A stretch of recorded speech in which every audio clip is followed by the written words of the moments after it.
Mrs. Phyllis Schlafly, Chairman of the National Defense Committee, introduced the evening's distinguished speaker. Oliver North is a key figure in current American history. His enduring legacy is the indispensable role he played in carrying out President Reagan's orders to support freedom in Central America. Please welcome a courageous patriot who proved himself on many battlefields, Oliver North.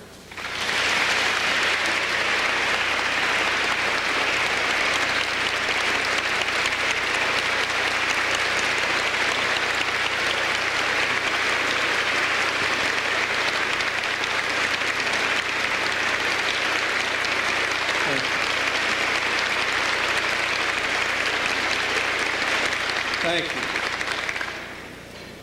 Thank you, Madam President General, and honored guests, members of the Daughters of the American Revolution. Thank you, Phyllis, for your kind introduction. I am honored to be able to address you this evening, particularly because I feel so strongly about standing in this hall, which you represent, and the values that you have stood so steadfastly for in terms of strengthening America's traditional values and the ideals that have made America great. I must also tell you it's a special treat for me this evening, for it is a very rare occasion indeed where I'm asked to speak in Washington without a subpoena.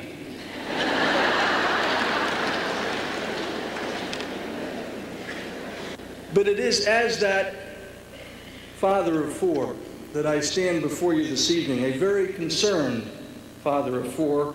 For you see, I have learned, perhaps late, that our children are growing up in a very rapidly changing world of which they understand so very little. I want to describe to you how I came to that conclusion just recently, because I am deeply concerned that our children are not equipped to face the challenges that they face in the future. I'm not speaking specifically about the challenges of national security or the specific challenges of a strong free enterprise economy. Rather, I'm speaking to you about challenges even more fundamental, much closer to home. The challenge of equipping our children for the stewardship and leadership that will be required of them, what they will need to guide this land that has been blessed with bounty beyond measure through the next millennium. That our children understand so very little of the forces at work in this world was driven home to me in the midst of the tumultuous events that Phyllis described a few moments ago, the events that are sweeping this earth from Eastern Europe to a tortured country like Nicaragua. My personal realization of this lack in our children came to me early on a Monday morning, February 26th, when I received a phone call from a friend, a man who was an organizer of the Nicaraguan resistance, a man who for 15 years had opposed totalitarian rule in his country, a man who had been jailed by Somoza and then exiled by the Sandinista. And that man who I am privileged to call a friend was Adolfo Calero. Ali, Adolfo said with tears in his voice, we won.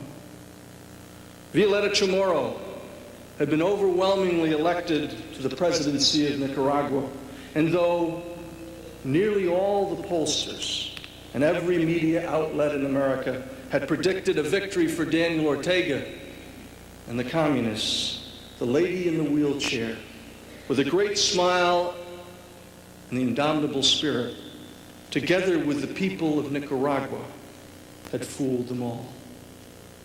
Their triumph should not have surprised us, certainly not those of us in this room. For we, of all people on this planet, should know that given half a chance,